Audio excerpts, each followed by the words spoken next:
Hey everybody, welcome to Screwball, a baseball podcast, your home for everything baseball. I'm your host, Michael Lepre, here with my co-host, Frank White. Hey, how's it going?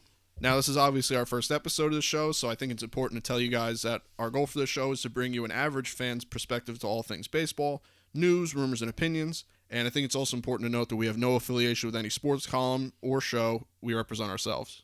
And a little bit of background information for you guys out there. Me and Mike have been friends for a very long time, like 15, 16 years. We've been playing baseball together for just about as long. We played everything from Little League, Travel Ball, All Stars, high school baseball. I beat Mike in the Little League World Series as a kid. Oh, yeah. Me and Mike were teammates for USABL, which is Travel League Championship in 2011. We played All Stars together. Like I said, we played high school ball together. So we've been playing baseball. We've been playing baseball video games. We've been doing a fantasy league since 2011.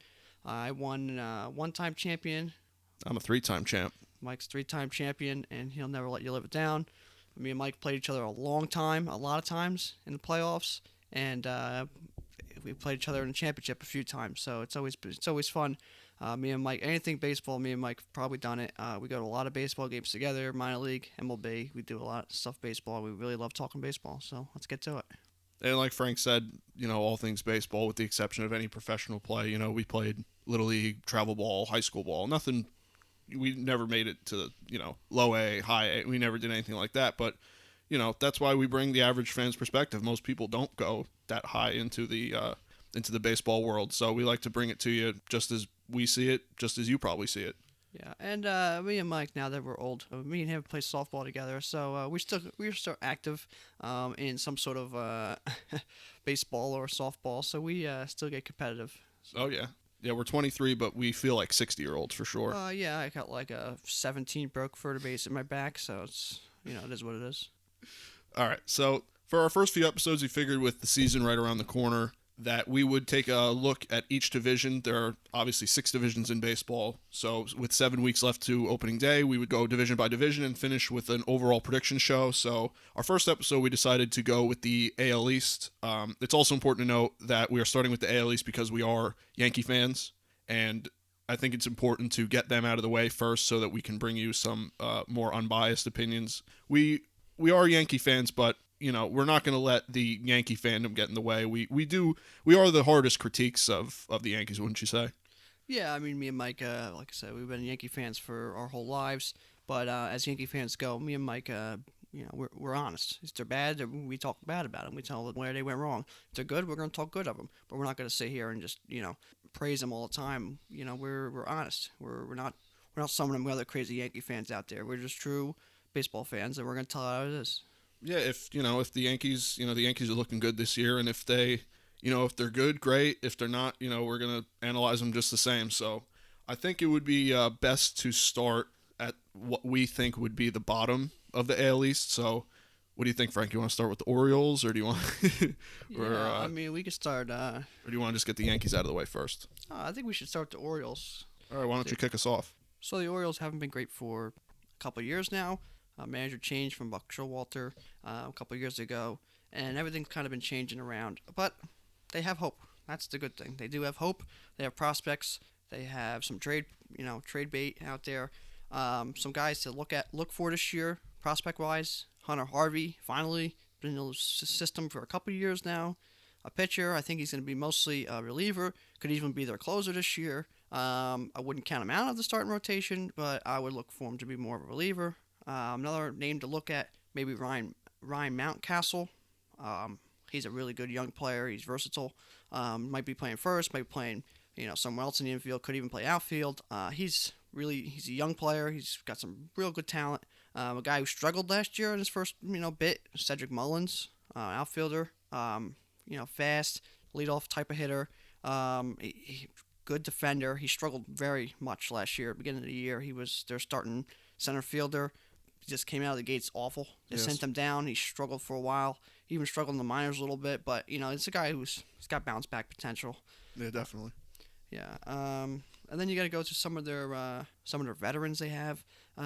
Trey Mancini had a great year last year. He got out of the gates hot. He played good all year with a bad team, with a bad lineup around him. He still played great.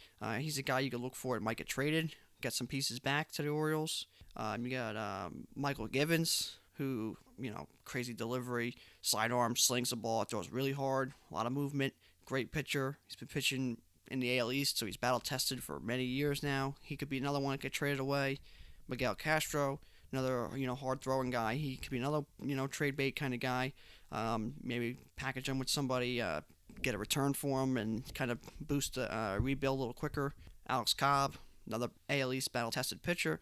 Pitched for the Rays. Pitched in pitched in Yankee Stadium. Pitched in Fenway. Pitched in playoff games. He's pitched in a lot of tough areas. Jose Iglesias, shortstop in the league for a while. Last year he was with the Reds. He had a great year. He was up over 300 for a while. Obviously, he's one of the best defensive shortstops in the game. He's been one of the best defensive shortstops probably for the last 10 years or so. Oh, yeah, easily. I mean, he's really a good player. The fact that they got him is actually good. He's been around for a little while, so he's a little bit of a veteran. He could teach some of these guys. But the future's looking better. If you don't dive into it, you're going to say, well, they're not good. The team isn't good. That's no question about that. They're not a good team.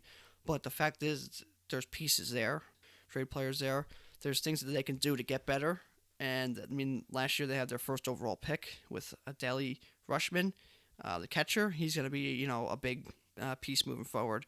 A dominant catcher out of college who could hit. Defensively, he's very good. He's someone who can, even as he gets a little bit older, when he gets into the system more, and gets into the major leagues more, he can even develop into a first baseman because he's that, athletic, physically capable of doing it. So even if you want to get him out of the catcher position, you could play first base with him. Another big thing with them is they don't have a lot of money soaked up anywhere. They do still have money with Chris Davis, who he has not been very good, as everyone knows. He has been really, let's be honest, he's terrible. That contract is... Yeah, he has a ridiculous contract. But the good news is he is owed $60 million through 2022, so the end is in sight. Even him, though, I mean, if the Orioles really want to, they could, eat almost all that contract and trade him away to somebody and maybe get just, anything for him. Player to be named later, something small, but you get rid of the contract, get rid of the headache, and kind of forget about him and kind of let the team move on. But even then, I mean, there's things that they could do. The Orioles do have young players and some veteran players so they can really, they're not going to be good, but they could play well, show the future. They have a great stadium. Me and Mike have been there a couple times. It's one of the best stadiums in all baseball. It's and they have a crazy fan base too. So it's a shame that they're not good, and they weren't good for a while, but they're gonna be better here next couple of years. So the future's bright. And if you're an Orioles fan, I mean, watch them. You're gonna watch them. You're gonna pay attention to them. You're gonna see some of these names, and you're gonna be like, hey, you never know. 2 years, you might be in the playoffs. They got a chance. They gotta go. And they gotta learn, and they gotta get beat up a little bit first. Yeah, getting beat up is probably an understatement with the season they had last year and the season that they're looking to have. Just to piggyback off of a few things that you said there. I mean, Chris Davis is obviously one of the most glaring things that they got on the team to fix. And like you said, best case scenario, the guy comes out hot or something like that and can get traded at the deadline, or at some point get traded, get some sort of value for that because that contract is awful. I'm looking at the roster here. You got, like you said, Trey Mancini's probably the brightest spot on that team right now. The guy can just play. Jose Iglesias was a nice little pickup, a defensive wizard. He's, he could, add a little bit of spark to that team. The rotation really is Alex Cobb's probably and John Means are probably the two big name guys to. Yeah, and that's someone I wanted to mention and just kind of forgot here. John Means actually had a really, really good year last year. People thought he kind of was going to be like a lefty, bullpen guy, that weird gray area, long relief guy, but he really turned out to be a quality starting pitcher. He's a lefty. Doesn't throw hard, don't get me wrong. He's in the high 80s, maybe 90, 91, but he has control, and he pitches well. He knows how to pitch out of trouble. He had a pretty good year last year with a very hard AL East and a very hard, stadiums that he plays in consistently. But he pitched really well. I mean, he pitched well against the Yankees a few times. He's really someone who they can look forward to in the future as a young left-handed pitcher. So there should be a little excitement too around him. Yeah, they got something there. Like I said, him and Alex Cobb, they're the two main guys in that rotation. I mean, looking at their roster here, you got this other guy, Asher Do you know how to say this guy's name? Asher Wojciechowski? Yeah, Wojciechowski or Wojciewicz or whatever. He's the Woj or something. I don't know what they call him. I don't remember what they call him. But yeah, I honestly, if I'm being honest, I never heard of this guy. You know, you got Wade LeBlanc, Brandon Bailey. I'm not sure I've heard of. You know, so when you got John Means at the top of that and Alex Cobb, you know, at least you got one or two guys there that could at least give you some good games. I don't know what Alex Cobb has left, but like you said, he's battle tested in the AL East, so you don't know what you got there.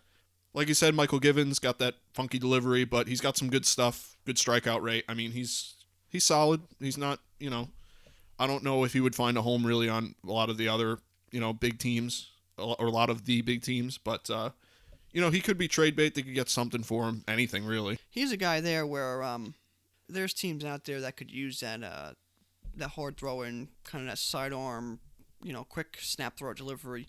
Even for like a mid-relief kind of guy, like you're going to look for maybe the Dodgers could be a team to trade for him, someone who kind of needs that mid to late bullpen relief. The Cubs, someone like that. You can look for a couple teams like that. You can even look for the Rays. They're always trying to add pitching, and it's in division, but you know, it's a possibility. But teams like that who can use that guy who gets hot, yeah, you can use him late in the games, but for the most part, he's going to be that middle, that 6-7 inning guy, the guy who can get you one big out and early in a game, in a playoff game or something. He throws the ball good. Gets a little erratic, but he throws hard and he has a good pitch. You know, he's a good pitcher. He's been around for a few years now, and he always pitches pretty well. Yeah, I like what you said too about him going possibly to the Dodgers, the Cubs, or Rays. I could see him in the bullpen, and you know, in one of those teams. So Sure. That's a good call. And like you said with the prospect, is it Adley Rutschman? Is that how you say his name? That's the way I mean He's going to be a bit. We're going to have to learn his name because he's going to be a big player. So yeah, he's gonna be their big guy. You might even see him. The Orioles do have some catchers though on the roster, so I wouldn't say you're gonna see him this year. I mean, I don't know. The Orioles they've had some questionable decisions over the years. So some other teams with their young guys, I wouldn't say you're not going to see him this year. I would say almost guarantee. Next year you might see him maybe a little later in the year. You could see him next year. Mouse how good he plays this year. It's going to be tough though as a catcher to go through the system fast, but you never know. And he is really really good. I watched him college baseball a few times last year. The kid could play, and he's a pretty good leader. So it's exciting. Yeah, what I've got here in my notes here is he's the big talk of the town, and the future of the club kind of revolves around him, especially him being a catcher. You know, they're kind of, I would assume they're setting up for him to be the first wave of guys that they want to really, when they want to start competing. Yeah. So. And a good thing with him too, with him coming in, it takes a little bit of the pressure off some of these other younger guys, like Hunter Harvey. Has kind of been in the league been with the organization for a few years now, and it's taken him a while to get to the big league club. So I mean, I think it's nice it's going to help him out a little bit now that someone else is going to have a little bit of a spotlight. So now he can kind of maybe focus a little bit more on his game and getting better and what he's got to do. Ryan Mountcastle, he's a big name in the organization too. Young guy, he didn't play really well. So with Rutschman being there, he's really going to take a little bit more of the spotlight off. And then obviously, these guys who had a little bit of pressure on, it's going to take a little bit of the pressure off, and they perform a little bit, and let's see what they got. Yeah. That's, the Orioles, like we said earlier, we kind of know where they're going to end up. And it's a shame for that fan base. Like you said, I know a few guys, a few friends of mine that are Orioles fans that are really, really big on that team. And like you said, nice stadium over there. They could use a winning team. You could see, that fan base get all fired up when they were good just a few years ago. And that was really palpable. So, I'm sure they'll be back soon. But for now, both of us, I think we can agree that they're probably going to be in the basement of the AL East. Yeah, they're going to be bottom dwellers of the AL East and probably the AL. I mean, they're going to be one of the low teams, if not the low team, and they're going to be one of the low teams, if not the lowest team in the MLB. But you know what? They have something to look forward to, and it's not just a waste. Every year they get a little bit better, farm system wise, and the names they have starts getting spread out there. Like we see with the Cubs and the Astros in years past, you kind of see that all of a sudden this name gets spread out there. People learn him a little bit. This name gets spread out there. You learn him a little bit. Some highlights come through for the minors, and all of a sudden a little bit of excitement. And then all of a sudden, two of them explode in the same year, and you make the playoffs. And the next year, you go crazy. You make a big run, a couple free agents, and you got a shot. So. Yeah, I mean, we'll see. Future is bright for them for sure. So, you got anything else on them? No, that's pretty much it with the Orioles. I mean, we have already pretty much said it all. They're going to be bottom dwellers with some potential in the future. So we'll Yeah. see. In a tough division. Oh yeah, definitely tough. So moving on to another team, a little bit more talent they got here, maybe a little closer to being a competitive team. We got the Blue Jays. What do you think we got there? The Blue Jays are a team that had a couple years here after the Batista and Edwin Encarnacion and Donaldson and that kind of era for them few years. They're a team that's kind of ready to go. A little, still some pieces missing, but kind of ready to perform. And you never really know with them with some of these players they got. They could even make the playoffs this year as a bottom wild card. I mean, I wouldn't be surprised. It would be a little bit surprising, but I wouldn't be shocked out of my mind. They have a good team, and they have a lot of big name players that everyone wants to go watch and see. They have a great city, a great fan base as well. Toronto is dying for some good baseball, as you've seen when they were good a couple years ago with Batista and Encarnacion and guys like that. They want to be good. Hopefully, the franchise lets the team get good. Let's just say leave it at that. They have some good players like Biggio, Kevin Biggio. He played well last year for the team. Bo Bichette obviously came up, was electric for those last bit of the year. Vladimir Guerrero Jr. I mean, we've seen him what he did in home run derby. Hopefully his defense gets better. Hopefully he can keep continuing to grow because the guy's got unbelievable power. He's a great face for the MLB. And the three of them are going to be like a three-headed monster in the infield. They're gonna be great. They're gonna really turn that team into something to watch, and they're gonna be exciting. I mean, then you got some other guys who've been there a little bit. Brandon Drury, he's a guy who's still young, came up really early with the Diamondbacks, traded to the Yankees, kind of got weird injury scare with the nerves, had that blurred vision thing, kind of forced his hand out, and Duhart came in, took his spot. Then he kind of got shifted around a little bit. He still has some talent, and he still could be a solid, bench player or utility player or something like that. They have Teoscar Hernandez, who's played well. At times, he struggled a little bit last year, sent up and down, but he came back up. He played really well. He's a young player who's got some talent, outfield. Then you have Gurriel, Yuli Gurriel's brother. He another one, very young, played very well. Had an injury last year with the sprained ankle or something with his ankle or lower leg last year. Yeah, it was something with his leg for sure. Yeah, late in the season, he was another one. He played well.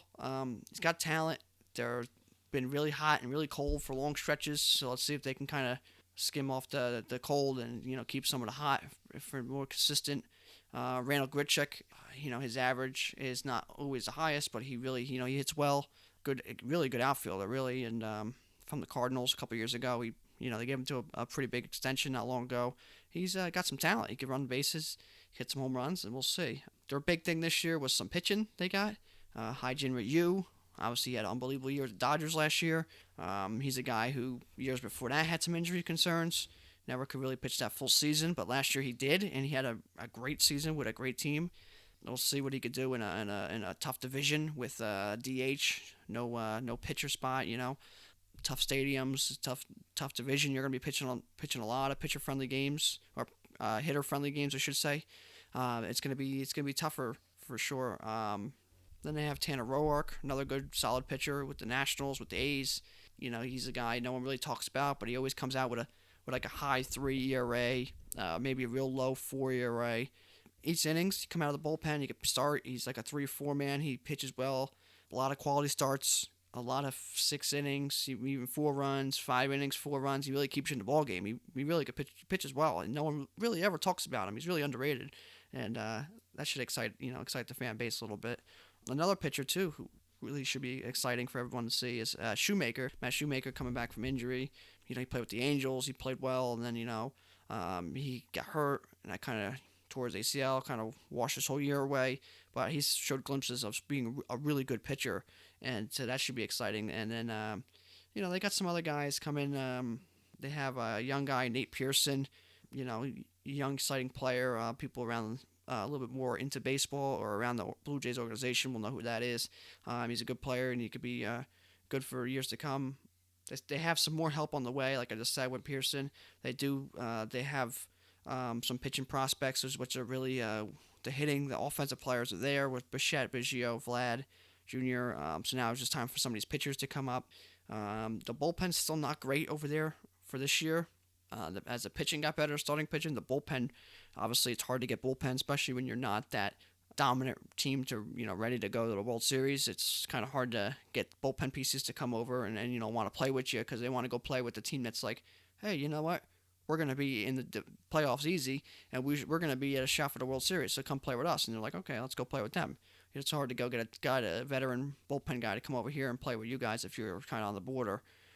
But they do have Ken Giles, who is a pretty solid bullpen guy. He had a great year last year.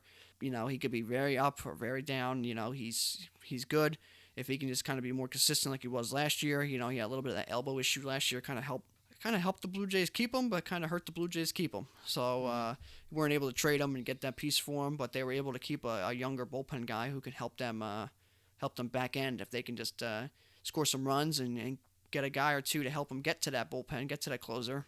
They can win some games, but it's a tough division, and they're gonna have some struggles, but they're gonna have some streaks this year where they might win 7 in a row or something like that, and excite everybody. But they're probably gonna be under 500. But you get hot and they run a little bit, you never know. They might be up over 80 wins and sneak in a playoff spot. But AL's really tough, so I don't know. It's gonna be something to watch, but it's gonna be tough for them. Yeah, I mean, they, like you said, they're going to sit right around 500. I think they're a team that I see not necessarily competing for a playoff spot, but being a team that you don't want to play later in the year when they really got nothing to play for, and they could surprise you. I mean, there were a few games, us again being Yankee fans, watching the Yankees play the Blue Jays and being frustrated because this team, this top 4 of their lineup, Bichette, Biggio, Gurriel, and Vlad is pretty sick. I mean, if you get stuck later in the game and you got to face that top of the lineup, you're in for trouble. They got some nice young talent over there, and then even down to they got this guy Rowdy Tellez. The guy had 60 some odd RBIs last year, I believe. He had quite a few home runs. There's another guy there that could do some damage for the team, Brandon Drury, like you said. I always like Brandon Drury. I think that he could do some damage. I think he's someone to watch. Danny Jansen catching. Yeah, I mean, Danny Jansen definitely struggled last year, especially early in the year, first half of the year. But defensively, he was very, very good. He's one of the better defensive catchers. His offense is going to come along. Last year, he struggled offensively. The year before that, he actually had a pretty good offensive year in the minors. He came up and played a little bit in the majors. But his defense is really what's going to keep him around, and his offense is going to come around. Like second half of the year, there was times where he got hot. He hit a couple home runs and was batting 300 for a week. He's a guy that I don't know if you'll ever really see him bat 300 for a year.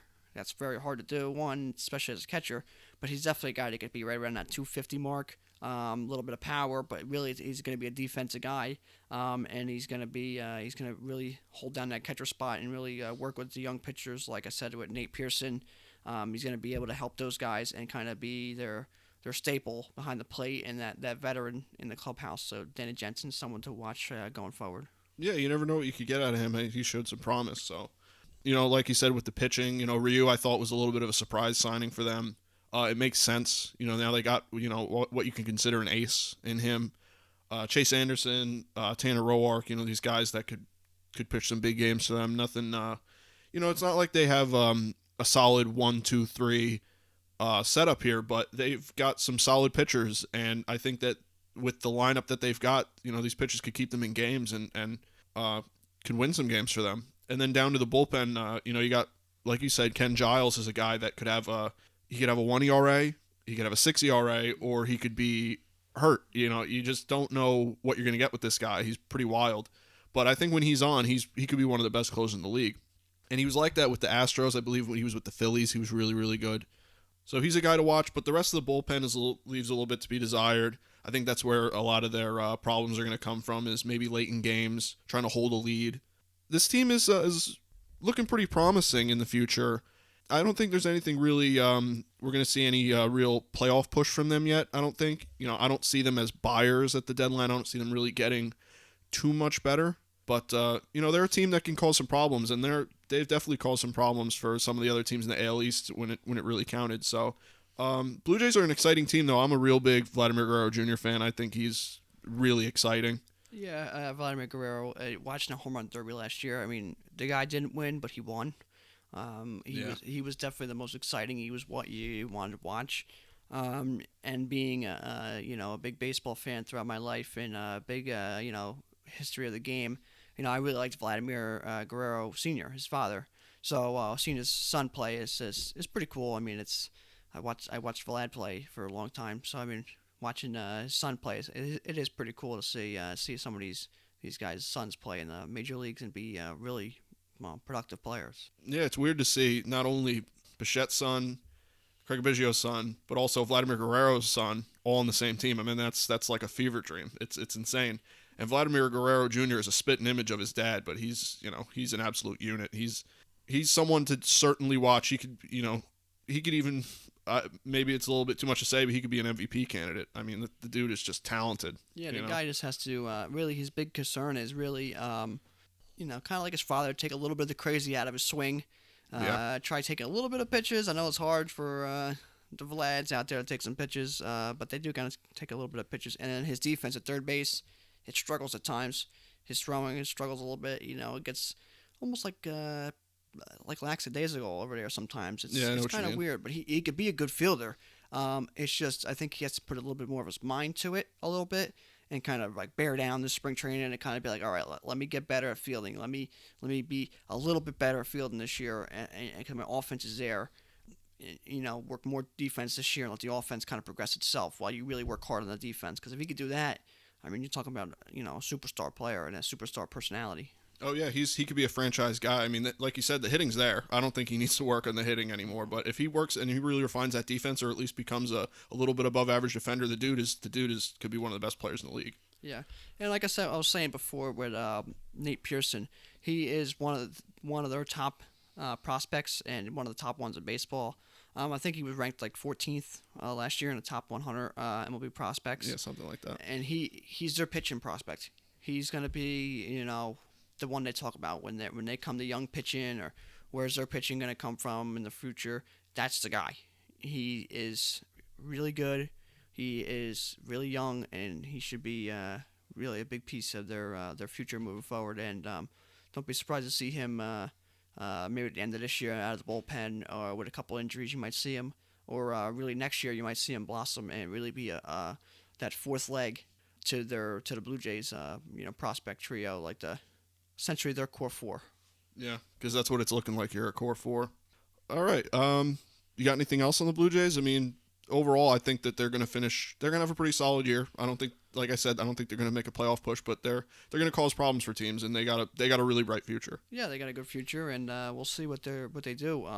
Like I said, they're going to be probably towards the bottom, but they got prospects. If they get hot, you never know. Maybe they still get up there and get close to the playoffs. But with the strong AL, especially a strong AL East, it's going to be tough. But don't be overly surprised if you see them right around 500 and making a little bit of an effort there at August or so, the dog days, to see if them a little hot streak and all of a sudden they're right there, a couple games out of the wild card. So we'll see. It should be exciting. Yeah, definitely.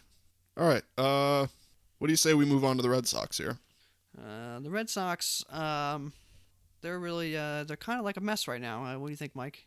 They're the talk of the town right now with this Mookie Betts and David Price trade. I mean, they really are the talk of the baseball town, and it really rocked the baseball world with this insane trade. I mean, it was at one point there were 4 teams involved. I think right now it's only down to the Twins, Dodgers, and Red Sox.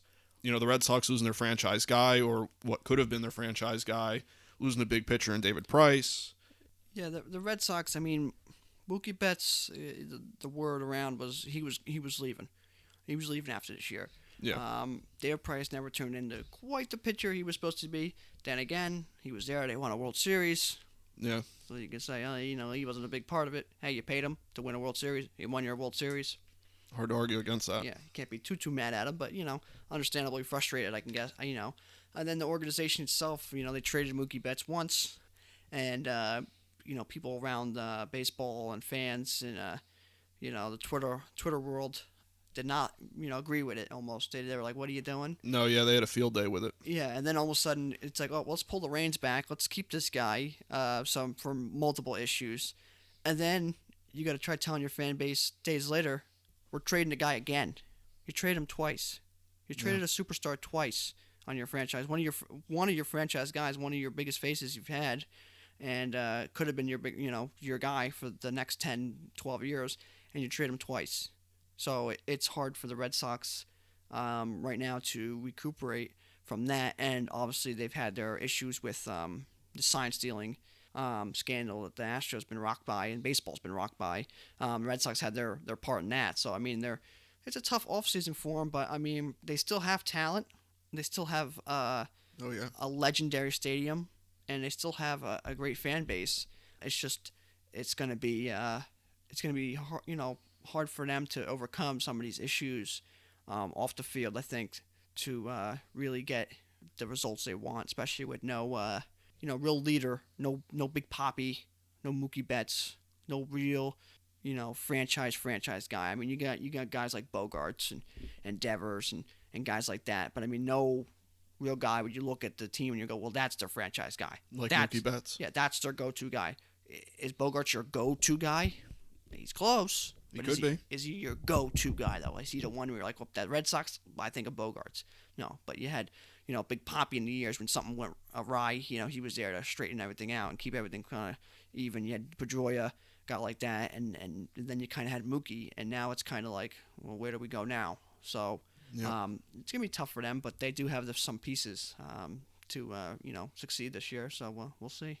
Well, look, I mean, looking at this roster here, I mean, you got a solid team here. I mean, like I was talking to you before we started recording, I mean, Alex Verdugo you don't sleep on him. He's obviously no Mookie Betts, but he's a solid player. You got him in the outfield now over there with Benintendi and Bradley. That's still a good outfield. Benintendi's a great player. Devers is sick over at third base, and he's just going to get better. Bogarts is one of the best shortstops in the league. JD Martinez is an absolute threat in the middle of that lineup.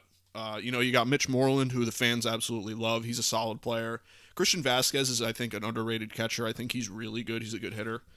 So that lineup is still very competitive. I would even venture to say probably better than the Blue Jays lineup. But then you move on to where I think that their most glaring issues pop up. I think that the pitching is a glaring issue. I think you got your number one guy. You got Chris Sale. Chris Sale's a stud. He's a great pitcher. He's a Cy Young candidate just about every year. Yeah, I mean they got, like Mike was just talking about, they have pieces. They have people to be good. They have Chris Sale. I'm a Chris Sale fan. I don't care what team he's playing for. The Red Sox, he was with the White Sox. As a Yankee fan, you go, how can you like anyone with the Red Sox? I love Chris Sale. I got a signed baseball card of his. He's one of my favorite players to play the game. Not just now, but really ever that I've watched. He's awesome. He hopefully, as a Yankee fan, you can say I don't want them to be super good, but hopefully he can pull off a Cy Young at some point because the guy is uber talented. Last year was just a weird one for him. I think at the playoffs and pushing his body to the limit to get them a World Series.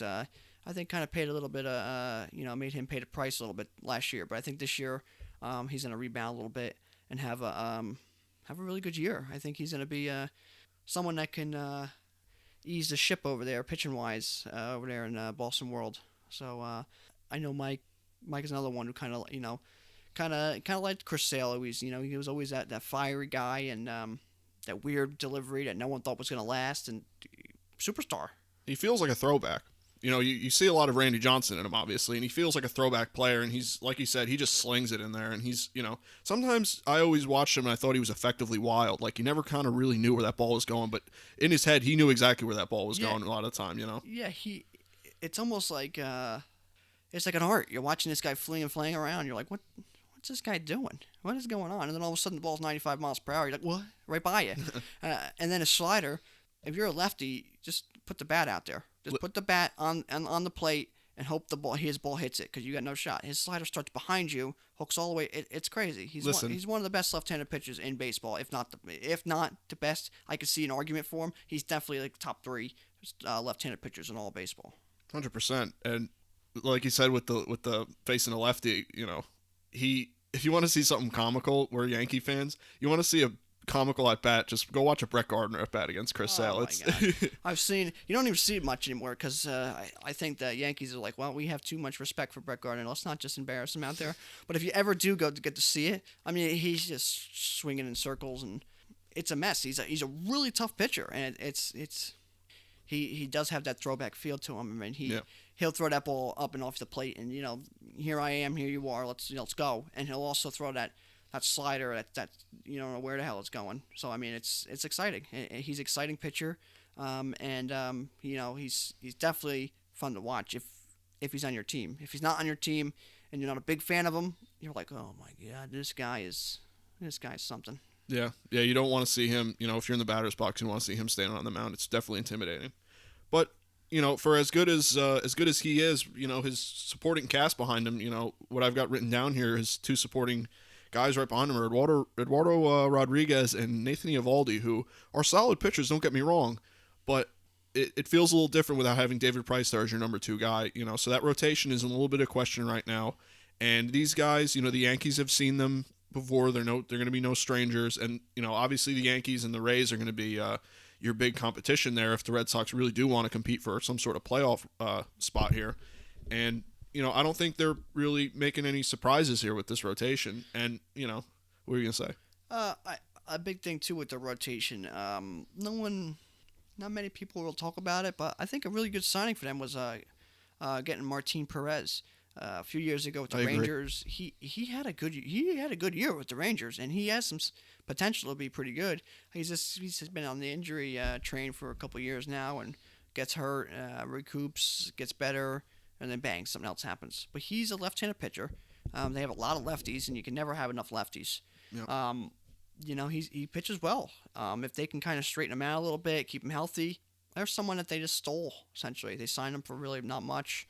And they have a guy that can, pitch. He pitched with the Rangers. He pitched with a pretty good Rangers team, so he kind of knows what about to win and be, let the body rest throughout the year and be ready for a late season push. So that's an exciting signing for him.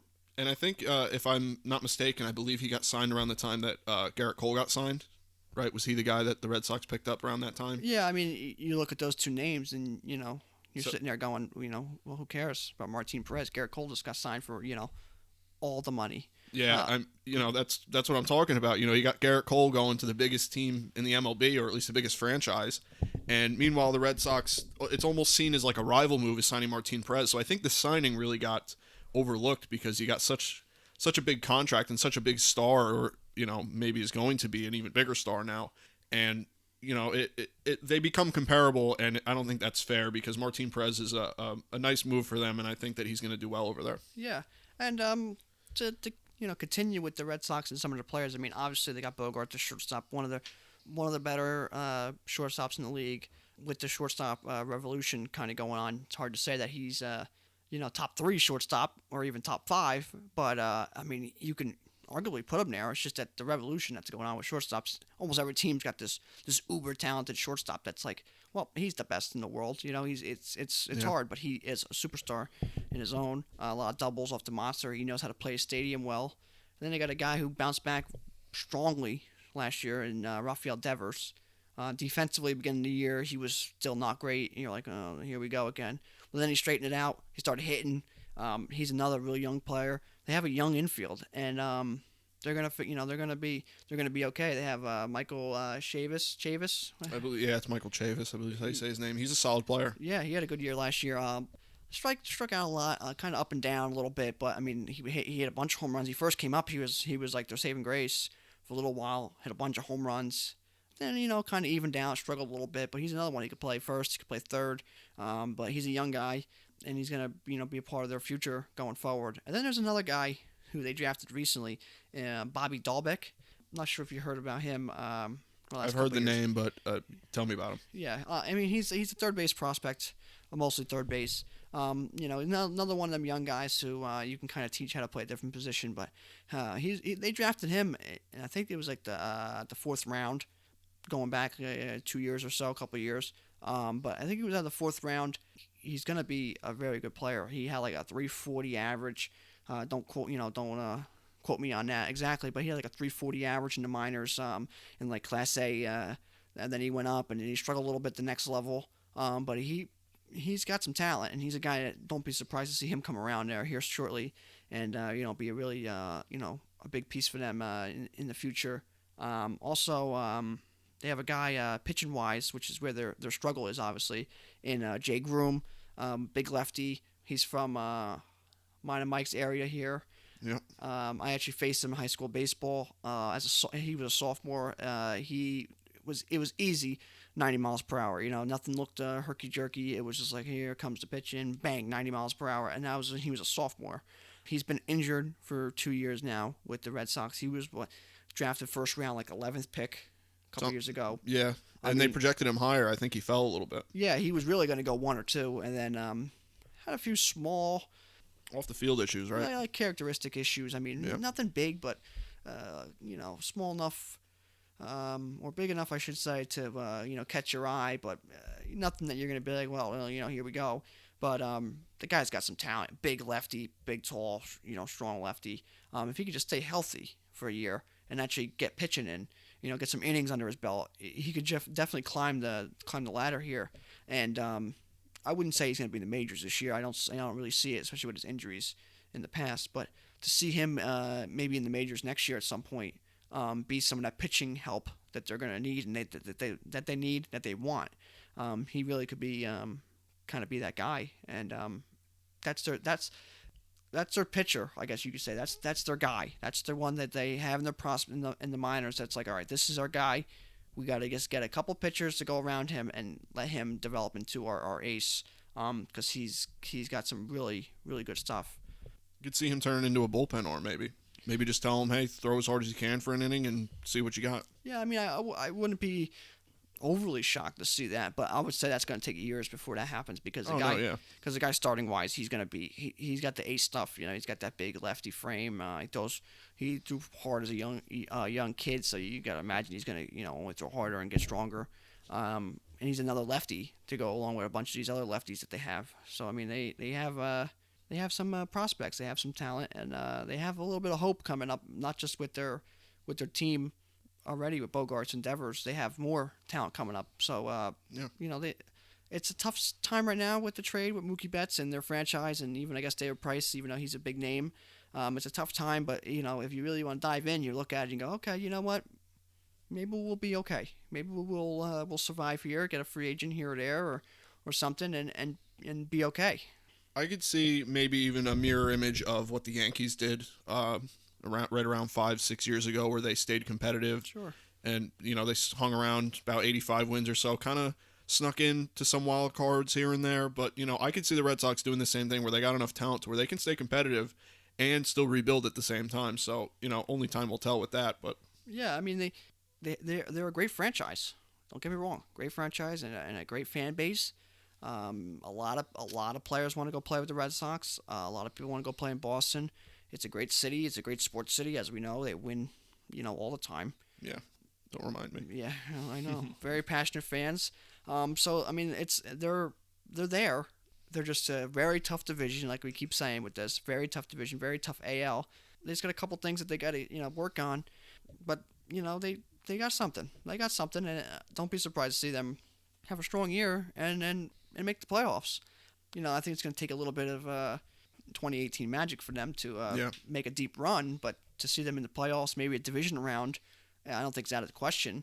But with all the off-field stuff and the trade and the scandal going on, new manager that just announced a couple days ago, I mean, it's definitely going to have a lot of roadblocks. But if you're a Red Sox fan, don't keep your head down too much, because there's some potential and some hope. Yeah, I mean, if I were to end this Red Sox conversation on anything, it's that they've got a big question mark on them. And like you said, if they catch some of that lightning in the bottle they got in 2018 and they really play their best, I mean, this team could make real big waves. But they could also just as easily fall to 500 and just kind of be there all season. Yeah, I mean, a couple other little small things on them. I mean, their young pitchers could give them hope. They have some young pitchers, especially out in the bullpen. Brandon Workman, he's got some talent out there. Matt Barnes, Hembry. They have Brian Johnson, another lefty. I mean, they just keep having lefties. He could pitch both bullpen starter. So they have some potential, or they have some younger guys. If their young pitchers can, pitch better and produce a little bit, you never know. And another small signing that they had, no one really talks about, who I think, is always a pretty good player, Jose Peraza. Yeah, definitely. Last year with the Reds, he struggled at the beginning of the year. Kind of lost his job, but they kind of showed him how to play outfield. Plays around the infield. He has a little bit of speed. for a couple of years there, he was a pretty good, 280, 290, hitter with a little bit of some stolen bases and a few home runs. But he's a solid player, and they signed him. Another one of them, Martin, Perez moves where no one really talks about. But the guy, plays pretty well, and he's gonna move around the infield, and he really could produce for them. One of them guys who got off of the Reds or got off their team that they struggled with for a little bit, and kind of have re-energized and kind of new hope, and we'll see. But they have some small signings they made. They still have JD Martinez, superstar hitter. Not the greatest fielder, don't get me wrong. Superstar hitter, though. With some of the other younger guys. Offensively, they should be good. Pitching-wise, some question mark, but some young pitching. A little bit, a trade here or there, and a little bit of luck, and they could definitely be playoff contenders, and even a little bit more deeper playoff contenders. So we'll see. Yeah, we'll see with them. I mean, they got a lot of talent, but it's hard to compete in the AL, especially the AL East. So moving on to the next team, who I have projected a little higher than them, are the Tampa Bay Rays, who have some nice talent, especially in the pitching department. We saw a lot of them last year. The Rays are breathing down the Yankees' necks all season, kind of kept the AL East really competitive. The big note that I've got here on the Rays is that pitching rotation is sick. You got Charlie Morton, Blake Snell, and Tyler Glasnow as your top three guys. I mean, that's absolutely insane. Those guys alone could win them a bunch of games. On top of that, they've got a good offense. They got guys like Yandy Diaz, Austin Meadows, Hunter Renfroe. These guys are really good. They got Manuel Margot. He's going to be really good for them. Willie Adames, don't sleep on him. This team is overall really solid. I mean, even the bullpen, they got a lot of pieces there. Jose Alvarado, Nick Anderson, Diego Castillo. These guys are just good. They're gamers. They're going to really cause a lot of problems. And, I don't know. What do you think? Well, I mean, as we've seen for years now, the Rays, they grow pitching. I don't know what they do, but they're just like, you're big and you throw weird. Let's get you on the mound. And all of a sudden he's throwing 90-something, and he's like the best prospect in baseball. Yeah, it's like they're growing him on trees. I don't know what's going on down there. But they get pitchers. Their bullpen is really good. Last year they struggled a little bit. Pagan, they just traded. He was really good. But their bullpen is strong. It is really strong. Diego Castillo, Jose Alvarado. They got some guys out there. Nick Anderson. Starting pitchers, very, very good. Blake Snell. Obviously, can't tell much about him. Tyler Glasnow was awesome last year. Yeah, he's great. I don't know, mid-May, got hurt. Didn't really see him till the end of the year. Came back, and he still pitched well. There's some pitching out there. The young guy, Brandon McKay, he's one of them two-way players, right? He plays a little bit at DH and does a little bit of pitching. He's got, a little excitement on both sides of the ball. But then you got guys like Chirinos, who solid pitcher, you don't really hear much from him, but he eats innings and he gets a lot of quality starts, and he can pitch pretty well. I think he pitched a little bit out of the bullpen, so I mean, you can always throw him out there. Well, that's the thing. I got another big note on the Rays here is that they kind of, it's hard to pin down even who's the starters, who's the openers, who's the closer, who's the, it's kind of by committee. They got a lot of starters by committee, relievers by committee, openers. They kind of all, whatever the job needs to get done. It seems like these guys will do it. Yeah, and then they have Yarborough, another younger pitcher. They have people out there. It's just weird that they they keep trading people away and getting different people and find a new bullpen, find a new closer. They always find something. It almost seems like they want to trade for your player, and you trade them, and then they go over there and play really well. It's almost like, all right, so if the Rays want them, we should keep them. Yeah. There's something here. We just got to figure out how to use it. I mean, they traded for Jose Martinez, who's had some good years with the Cardinals here, just no room for him. And now going to the American League, DH, first base, more open over there. They got guys like Nate Lowe, Brandon Lowe, the Low guys, whatever their nickname was over there for the Rays. They both have some good talent. Joey Wendell moves around the infield. That lefty, kind of a base hit guy, gap to gap. Another guy they just get, whatever they need out of him. Yeah. He's almost, he kind of reminds me of like the guy for the Mets there, Jeff McNeil. Yeah. He's almost like that kind of, I wouldn't say he's going to go up there and bat like 340 or 330, whatever McNeil bat last year. But similar kind of guy who kind of slap it over to left field, slap it to right field, put it in the gap and kind of run, could play all over. He's like that kind of, he's like that Rays version Joey, or Ray's version of Jeff McNeil, or almost like the younger version of Ben Zobrist, really. So Yeah, it's a good comparison. and then they got Willie Adames, who played really well, especially in the playoffs last year. He's still growing. He's still blossoming into one of them shortstops. Like I said, a shortstop revolution is here. He's going to be one of those guys. Defense has been there. Offense is starting to finally go. Yeah, he's got some pop. Yeah, he's still really young. Yandy Diaz really came out of nowhere last year. He played really well. His defense wasn't great, coming off an injury. That's kind of his weakness, his defense. Also consistency, because he'd never really done it before until last year, so that's a little bit of a question mark for him. But the guy could play. Yeah, I mean, the image that stuck in my head with Yandy Diaz was him taking what's his name deep from the A's in the playoffs. Manea. Yeah, we took Sean Manaea deep. I mean, I had the A's easily beating the Rays in that series, and Yandy Diaz, when the moment mattered, he came up big. So he's going to be big in that middle lineup there. Yeah, and he's just you just kind of smile. You watch him play. He's got that big smile on his face, kind of like a goofball, kind of. But he's a good player. You just got to see the question marks around him. So we'll see. We'll see what he could do. But the team is there. There's no superstars in the team, not yet at least. But there's a lot of really good players. I mean, I guess there is one superstar, Blake Snell. I mean, yeah, but the Rays have always been like that. Yeah, he's superstar. Don't get me wrong. He's awesome. Had a bad year last year, or a tough year last year. It wasn't bad. It was just tough. Kiermaier, defensively, is one of the better ones.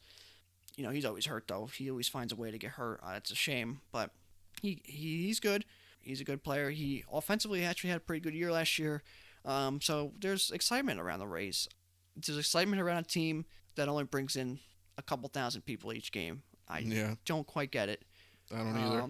The talent is there. Don't get me wrong, the stadium's not great. There's other things to do in the middle of the summer in Tampa Bay and Florida than to go to, sit inside for a baseball game. I grant you that. But, I mean, the talent's there and the excitement's there. It's just hopefully they can start getting some fans. I mean, they got some off-field stuff with the franchise moving around and doing some split thing in Montreal. So that's always been a concern when the players got to think about off-season and off-field issues. But usually they've been pretty good at blocking them out and having good years, and they're a good team. They pitch. That's their thing. And if you can pitch, you got a shot. I wouldn't put them in the World Series with some of these strong teams in baseball. But But if you told me they got to the championship series, if you told me they got to the World Series, I could be like, okay, with some of their pitching. Oh, okay. I wouldn't put them there, but I wouldn't be like, completely shocked. I'd say, okay, and they pitched their way there. They pitched their way there. They're a team that can really pitch their way there, get a walk and 2 hits, and win the game 3-0. Yeah. Oh yeah, with that pitching, definitely. A little bit of small ball, a little bit of openers, and move the ball around. They just play a little bit of hard-nosed baseball, and they just pitch the lights out. So we'll see. They definitely can compete in the AL, especially in the AL East, and they're going to be a tough team. You don't want to play. You really don't want to play them. No, it got to a point for the Yankees, at least. I'd watch them play, and when I'd see the Rays on the schedule up ahead, I'd go, oh no, I really don't feel like going down to Tropicana Field and playing them, because they're going to cause problems, and they did. They really did make waves in that division, and for a while it was looking like they could even win that division. I mean, they got that good of a team. I mean, and sometimes when you look on paper at this team, it doesn't really look at it, but when they're on the field and they're actually performing, this team is really solid, and I've probably got them sitting with a wild card spot this year. Sure, I think they're going to be in a wild card. They're like the A's. Yeah, they are the East version of the A's. Yeah, they don't spend a bunch of money. They pick a player. They pick him to do one thing. You're going to be, you're going to be this kind of starting pitcher, or you're going to be this kind of relief pitcher, or you're going to be our on-base guy, you're going to be our defensive guy. They tell you to do one major thing and one minor thing, and that's you. That's your role, and then excel at it. And then someone else is going to do the power. Someone else is going to do this. Someone else is going to do that. So you just worry about one thing, worry about your one thing, be great at it. And then they put it all together, and they figure out a way to win a bunch of games. And even a lot of the games they lose, they're close. Games like here it is, they're right here. They lose it in the 7th, or it's a 1-run game all game, or a couple of games, they'll even all of a sudden hit a bunch of home runs and outsmash you. But they're just they're that weird team that you don't look at them and say they're great, but at the end of the year, they're always one of the better teams. So it's exciting.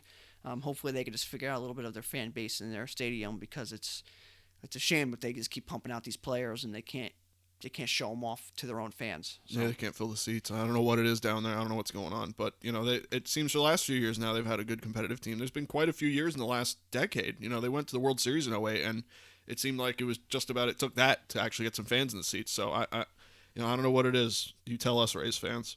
If you're out there somewhere. Yeah, somewhere listening. There's Rays fans, and go to the game. Go to the games. Yeah, go just go, watch man. your team, and bring your friends, and bring 10,000 of them, and fill the seats, not just for Yankee games, for every game, because the Rays have a good team, and they're exciting, and they have young people, young players. They just need someone to go watch them. Yeah, I mean, we don't live in Tampa Bay, and we certainly haven't gone there yet, but I can't imagine the tickets are an exorbitant amount of money. I mean, you could probably see a ball game for, I would hope, like between 20 and $40. You could go to that stadium and see a game. And talent's walking in the door on both dugouts. If they're playing in the AL East, you're going to see, the Blue Jays talent, the Red Sox talent, they're playing the Yankees, even, some of the younger guys for the Orioles, like we talked about.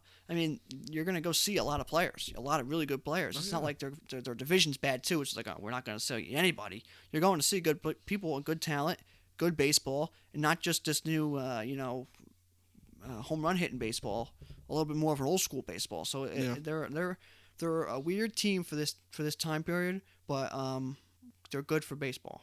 Yeah, I agree. Anything further on them, or? No, I mean I think that's pretty much it. Just look out for the Rays. I mean, there definitely could be a trouble spot for a lot of teams, and they could definitely be a deep playoff contender, or Certainly an injury here or there, or a tough year by somebody, and they can kind of fall by the wayside and be around 500. But I would say the better bet is look for them to be in the playoffs and even push for that late deep season run. Yeah, oh yeah, I've got them in the playoffs, I think, but I've yet to do my final predictions, so we'll see. Moving on to the final team in the AL East, last but certainly not least, World Series or bust, the Yankees. Looking at the roster here, I mean, this is easily the scariest lineup in maybe all of baseball. We'll hold our judgment, that Dodgers lineup is going to be pretty sick now with Mookie Betts, and Astros obviously still got, even though with all the scandals going on, they still got a lot of talent over there. But, I mean, pound for pound, I mean, this Yankee lineup is insane. You got DJ LeMahieu, Aaron Judge, Gleyber Torres, Stanton, Gary Sanchez, and now the rotation, too, is scary. You got Garrett Cole at the top there. Masahiro Tanaka is a solid pitcher. Luis Severino could be an ace. James Paxton went down, but he's another guy that could be an ace. This team is win now. They've got an insane bullpen to go along with all of that. They got Chapman closing games. He could be, one would say he could be the best closer in the league. I mean, at least year over year. In your setup guys, you got Zach Britton and Adam Ottavino. I mean, not only do you have a guy like Garrett Cole starting a game where he could give you 6 innings, but then in the 7th, 8th, and 9th, you've got Britton, Ottavino, and Chapman. I mean, where's the let up? And then the lineup's giving you headaches on the other side of the ball. I'm sure you feel the same way. Obviously us being Yankee fans, we're not just blowing smoke up their ass. I mean, this team is really, really good. It's probably the best team we've seen in a while from the Yankees. Yeah, the word here for them is dominant. They're dominant. They have dominant talent. It's there. The talent's there. They have a good GM. They have a good fan base. They have good coaches. They're ready to win. It's just they have to win. It's not enough of can they win? They have to win. It's time for them to win, or it's been very much a letdown. It's been a while for them to win as for Yankee standards. They have it's time to go. Their big thing is injuries. I know we have seen Paxton get hurt already. The good news with him is they're looking like the shorter end of the timetable. Maybe closer to May return. Yeah, maybe June. Which is actually kind of good for the Yankees. Save a little bit of innings for him. Yeah, that's late push. Not necessarily the worst thing. But a lot of question mark players too. If you look around the team, you got Gio Urshela, one really good year, couple not so good years. Where do you play him? And Andujar, another question mark player. You got guys like Luke Voigt, kind of a question mark player. He played well last year, then he struggled, wasn't even on the postseason roster. So I mean, like you could say, oh, it was because of injuries, or how much faith do they have in the guy continuing to play well? First base as a whole is a question mark. You got guys like Mike Ford who came up and played good. Lefty, they need lefties. They have no lefties. No lefty power. No weird. lefties at all is the thing. It's weird. So you're dominant. You're righty dominant. I mean, yeah, you're the Red Sox. You're going to go pitch against the Yankees. So lefties that the Red Sox have, and then the Yankees have all righties. I mean, you're in great shape there. Oh yeah. But you need a little bit of lefties to split the lineup up a little bit. Yeah, but, I mean, when Gardner is your big lefty bat, I mean, that's something wrong. Yeah, and like I said, they already have some injuries already. But Paxton got good news, which is good. Hicks, he'll be back late in the season. You got Tanaka kind of recovering from that small elbow surgery, but he's good to go. Yeah. Then you got some other younger players still, filling out their bench or their up and down minor league players that will be coming up and down. Or Clint Frazier, the guy's got offensive talent. Defensively, he's really not good. I mean, that's simply put it. He's not a good defender. Yeah. Really, I don't know why he's still with the Yankees. Yeah, he's just wasting his time over there. Wasting his youth. I think he should have been traded years ago. Or really, he could have been traded to get Garrett Cole the first time. Really could have been traded to get Chris Sale. I mean, that's discussion for a different day, I think. But I agree. Frazier, what's he doing? That's all. It's weird. The Yankees kind of his value went down a little bit, but like the talent's still there. It's that weird situation. They have to figure that out.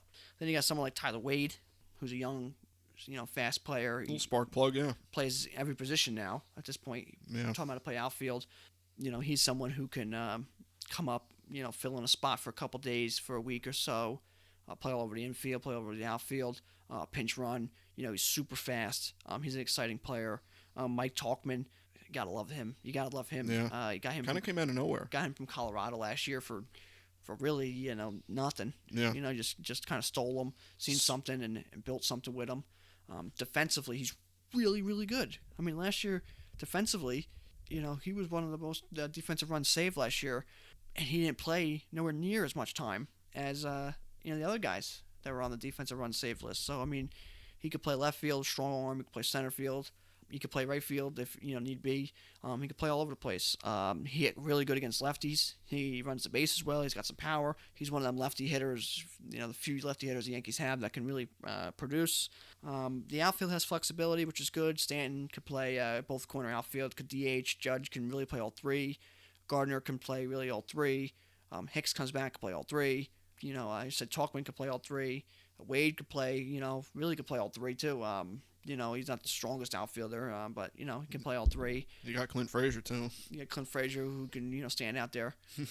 You got and Duhar they're working on trying to play left field. So they're gonna have outfield depth. They're gonna have outfield flexibility. Then they got some young guys still. I mean, you got Devi, Devi or Devi Garcia? Devi Garcia. Yeah, I'm not sure exactly how to pronounce it. But I mean, he's a superstar. Oh yeah, he's been a superstar in the highlights, and everyone talks about him. So we'll see what he can do when he finally arrives. But he's got that superstar mantra right now. Yeah. You got him. You got Jordan Montgomery coming back. No one ever talks about him. Good old Gumby. I mean, he's a solid pitcher, man. Yeah, he's like that. He kind of reminds me of that Andy Pettitte, like a poor man's Andy Pettitte, I guess. He kind of sits there. He's gonna make your fourth or fifth starter. But you got that big curveball. Can pitch out of the bullpen. I like him. I don't know. He's got that. He don't say nothing. He just kind of, just plays. He's cool to watch though. He's really. I like him personally. What always struck me about him was that he quietly had a pretty above average ERA. He had about a 3.7 ERA. And kind of like a first year for him. Yeah, I think his rookie year even he. People talked about him as maybe stealing a voter here or getting a couple second place votes for rookie of the year. Not no exciting player, no superstar electric talent, but you look at his year, you go, wow, he played well. And, so that's exciting to get him back. They got Herman coming back from his suspension. I'm not sure where he's gonna fit in. Definitely could be a bullpen guy. Throws hard.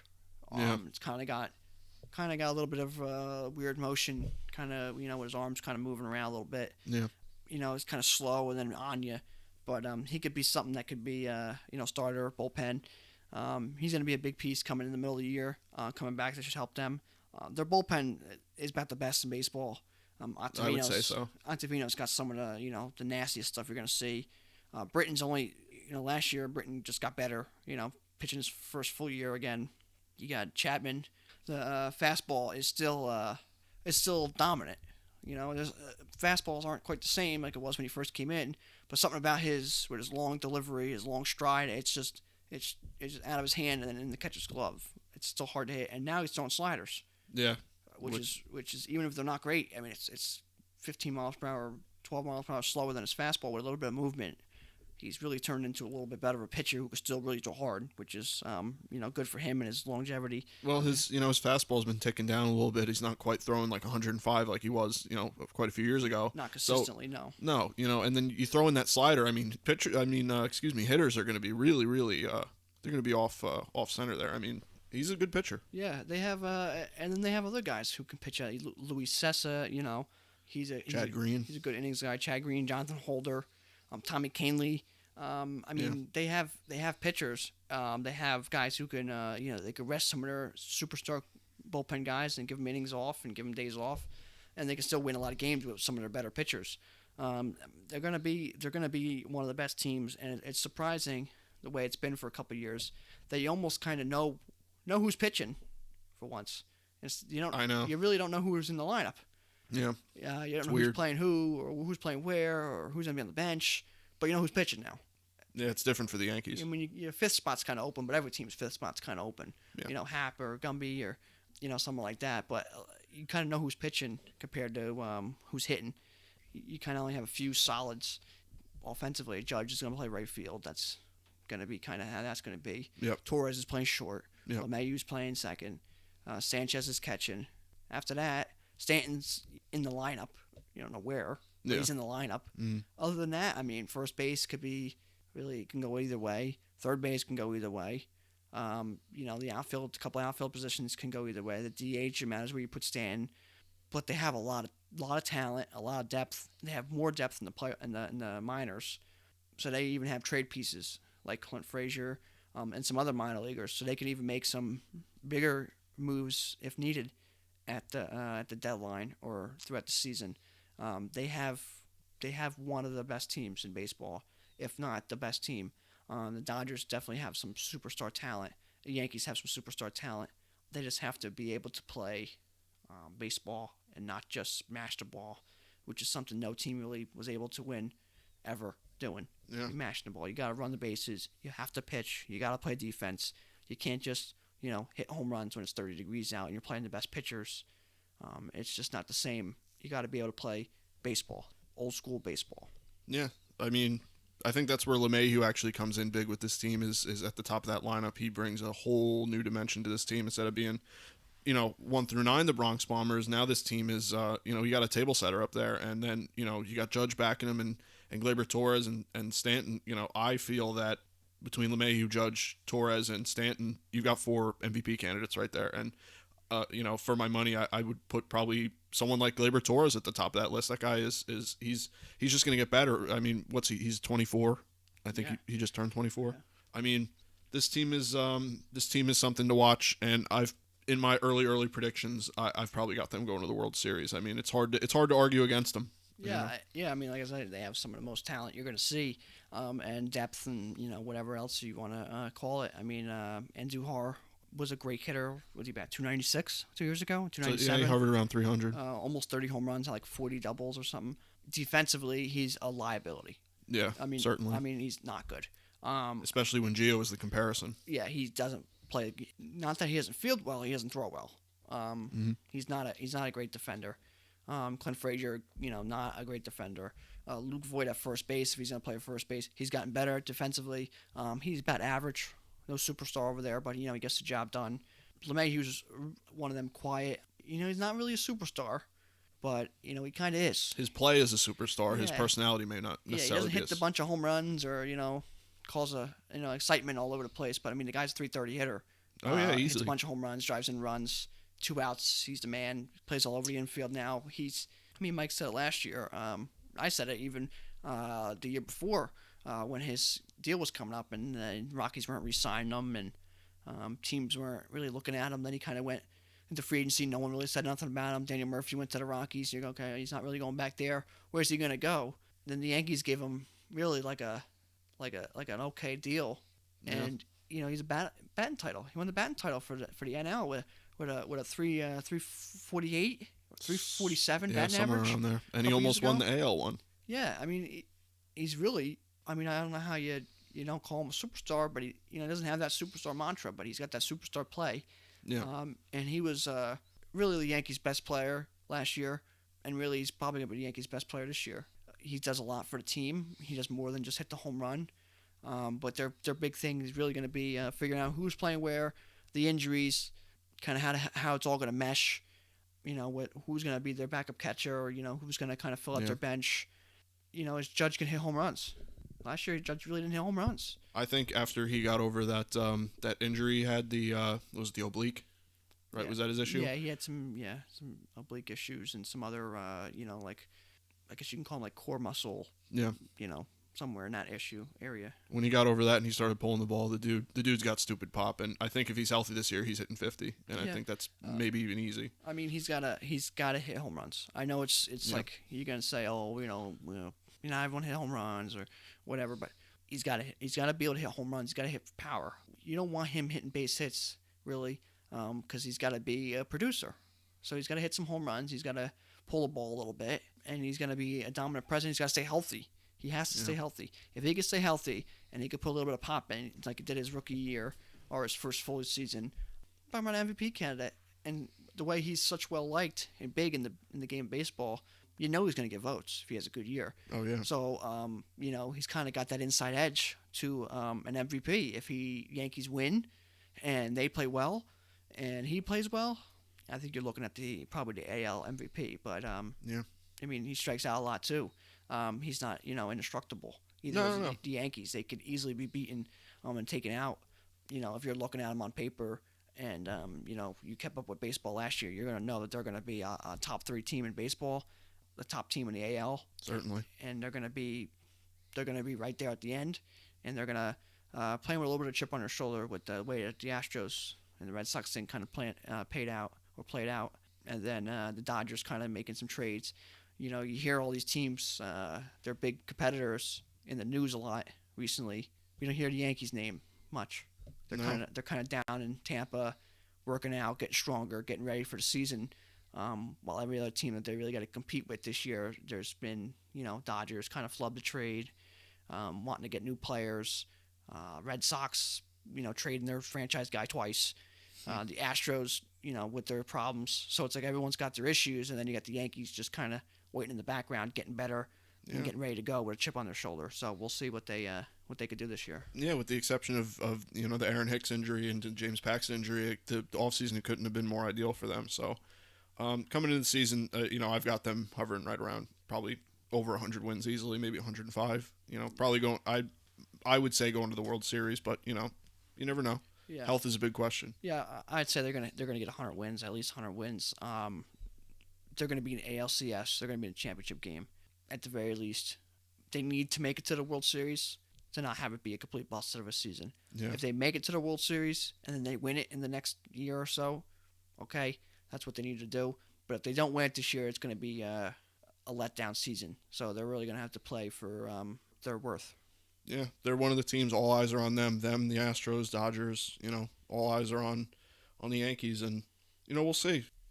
Trade deadline, they could see a lot of talent spring up there that they could grab, and I've certainly got them winning the division. I don't know about you, but almost easily the best in this division. Yeah, they're winning the division. I think it's it'll be a complete shock if they don't win the division. Yeah, I agree. If say the Rays. The Rays would be the least shock for me if they won it, but maybe even someone like the Red Sox came out of nowhere. I mean, I just don't see, any other team that could really sit there with the Yankees. I don't see it.